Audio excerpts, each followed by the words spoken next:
ఆగు ప్రణీత, ఈ పెళ్లి చూపులు ఆపితే మేము పురుగుల మందు తాగి చచ్చిపోతాం. తను నన్ను లవ్ చేస్తోంది.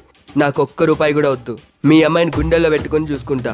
మీరు ఒప్పుకుంటే ఇక్కడే పెళ్లి చేసుకుంటా. అయినా మీ కులంలో బుద్ధున్నోళ్ళు ఎవరైనా అమ్మాయిలు ఇచ్చి పెళ్లి చేస్తారా? మా కులం ఏంటి, మీ కులం ఏంటి? సరే, తనకి పెళ్లి చూపులు ఇష్టం అని చెప్పని నేను వెళ్ళిపోతాను. తనకు అబ్బాయి నచ్చాడు, లోపల చాలా సంతోషంగా ఉంది. కావాలంటే నువ్వే చాటుగా వెళ్ళి చూడు.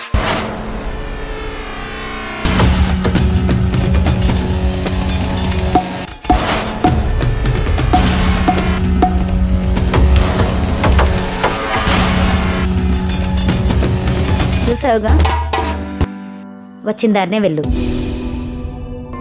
అమ్మా, నేను సుజయ్నే పెళ్లి చేసుకుంటాను. మా శవాల మీద వెళ్ళి పెళ్లి చేసుకో.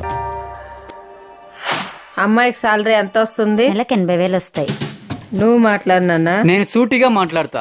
నాకు డబ్బుతో ఏ ఇబ్బంది లేదు. తెలిసిన వాళ్ళన్నీ చెప్పారు బాబు. నాకు కట్నంగా 20 లక్షలు ఇవ్వాలి. ఇస్తాం బాబు.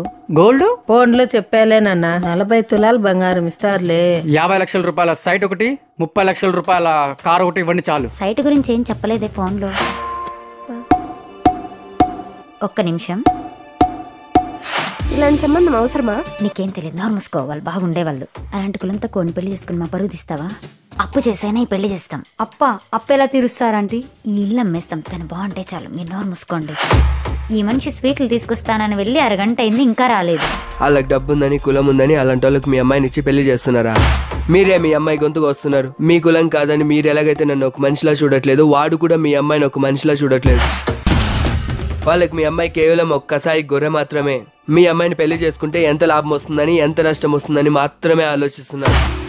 మీ అమ్మాయి నాకు ఇవ్వకపోయినా పర్లేదు, వాడికిచ్చి మాత్రం మీ అమ్మాయి గొంతు కోయకండి. నాకు ఈ పెళ్లి ఇష్టం లేదు. మా లాంటి మంచి సంబంధం మీకు అసలు దొరకదు. మీలాంటి మంచి సంబంధం ఇప్పుడు నేను ఒప్పుకుంటే మా అమ్మ నన్ను ఇల్లు రోడ్డు మీద పడాలి. నేను గొంతు కోసం చావాలి. దయచేసి మీరు వెళ్ళండి.